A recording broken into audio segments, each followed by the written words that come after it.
I wouldn't consider myself either naive or particularly optimistic person. I don't think I'm either of those. But this is actually an idea, this is one of the only ideas that I've ever found that I really believe to be rock solid. I actually think that it's true. And it's very optimistic because it says you can use your sense of meaning to calibrate your progress through life. But there's rules. You have to aim at the highest possible good that you can conceive. Now, and that's subject to update, because what the hell do you know? But you start by aiming at the star you can see rather than the dimmer one that you can't yet perceive. And then you decide that you're going to do that honestly, right? That's a big decision. So the first decision, I think, in some sense, is a decision of love. You're going to decide that being is worthwhile and that you're going to work for its betterment.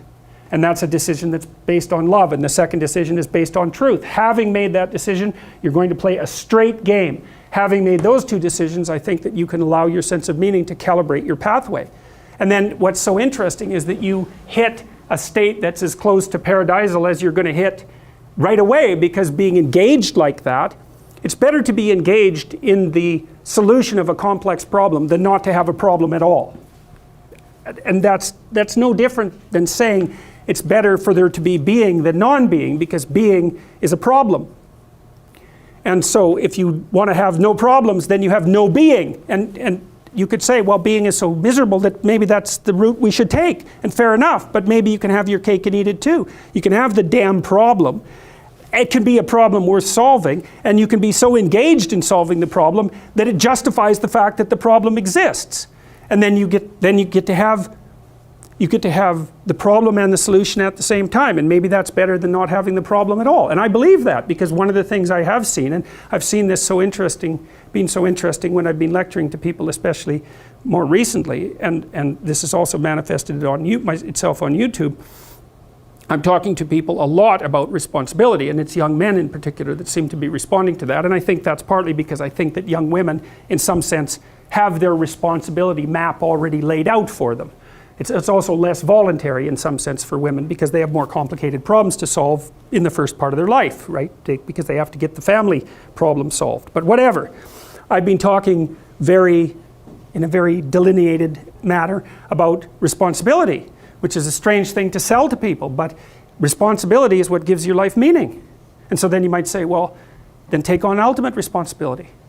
And what happens? You have an ultimately meaningful life. And then you might say, well, if your life is ultimately meaningful, doesn't matter if it's punctuated by tragedy or even predicated on tragedy. It's worth it. And I think that's true. And everything I've seen indicates to me that's true. Every time I get my clients to take on more responsibility, and it isn't an injunction. You're a bad person, you should take on responsibility. It has nothing to do with that. You can define the damn responsibility. It isn't something that someone else should impose on you. It's not a matter of doing what you should do in some abstract manner. It's not that.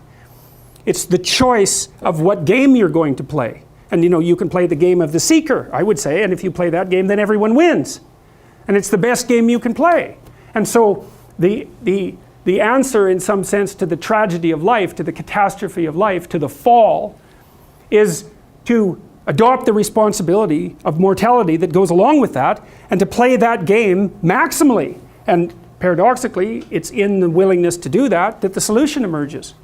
And I have done my best with every single thing I've talked to you guys about. I have done my best to do what Dostoevsky does in his novels, which is I make a proposition and then I spend months or years trying to figure out if I can take the bloody thing apart, if there's something wrong with it, because I want to find out. I want to hit it with a hammer and see if it breaks. And what I've been trying to do is to tell you all the things that I've gathered, let's say, or laid out or articulated or discovered over the last 30 years that I have not been able to break with the biggest hammer that I could take to them. And I guess that's the fundamental one, is that I believe that the idea that lurks in these images, derived from very different cultures, it's the same idea. Life is suffering. Right. Indisputable. What do you do about that? You voluntarily accept it and then strive to overcome the suffering that's a consequence of that. And you do that for you, and you do that in a way that makes it better for other people. And then that works. And one question might be, well, how well does it work?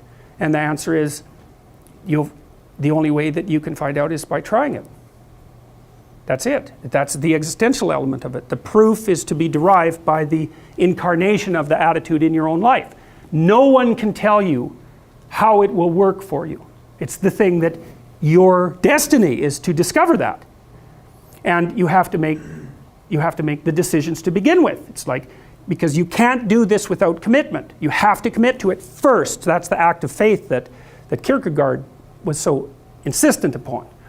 You have to say, I'm going to act as if being is good. I'm going to act as if truth is the pathway to enlightenment. I'm going to act as if I should pursue the deepest meaning possible in my life. And there's reasons to do none of those.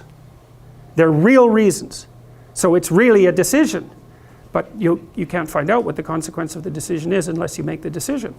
I think the same thing happens when you get married, by the way. Is that if you think you might leave, you're not married. And then you think, well, the marriage didn't succeed. It's like, well, maybe you were never married. Because the rule is, you don't get to leave. And there's a reason for that rule.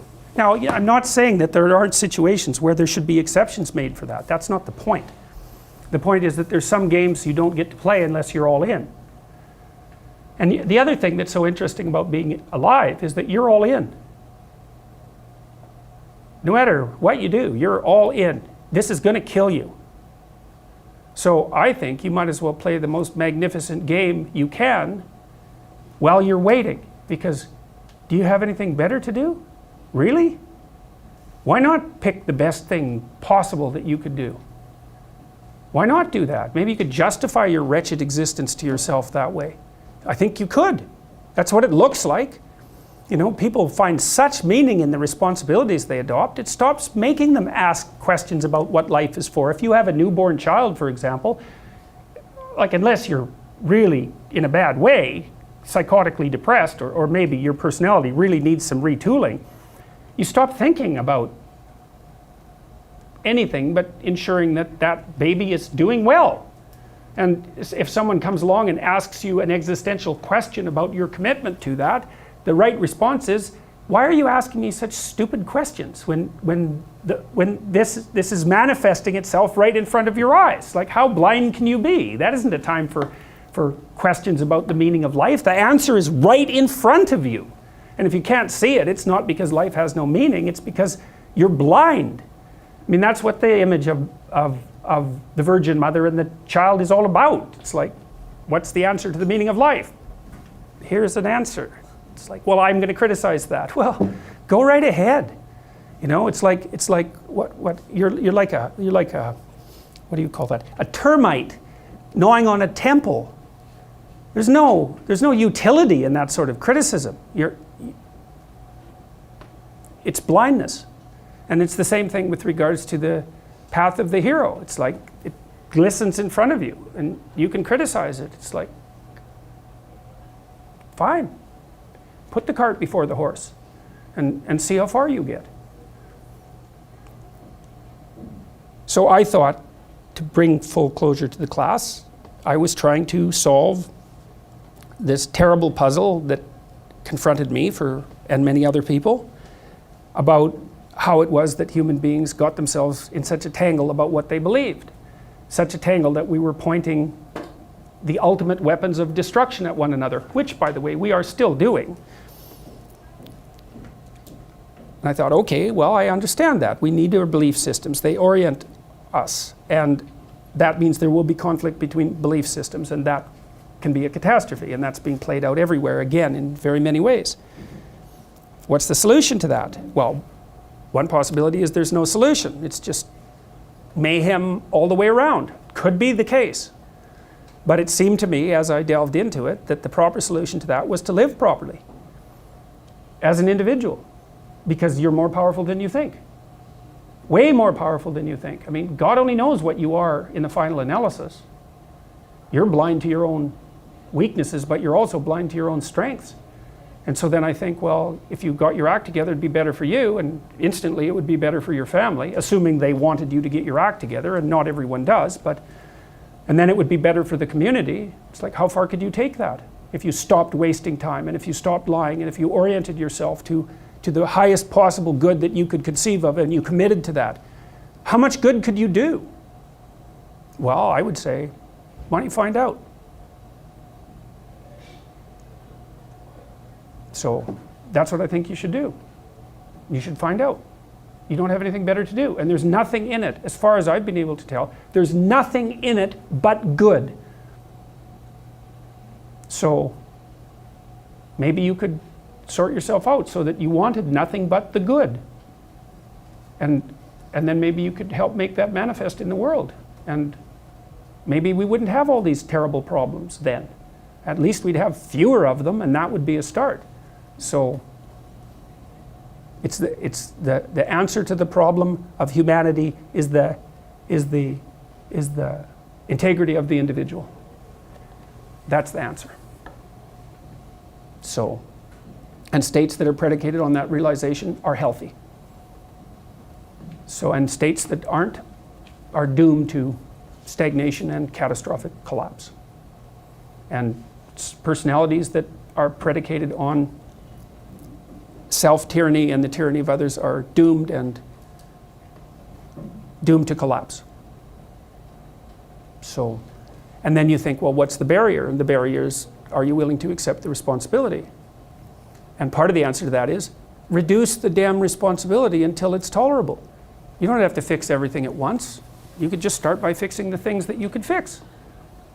Or you could even do it more. You could do it with even less self-sacrifice. You could start by fixing only the things that you want to fix. God, you can get a massive way that way. So do it. See what happens. That's what you should have been taught in university right from the beginning. It's like, aim at the highest good.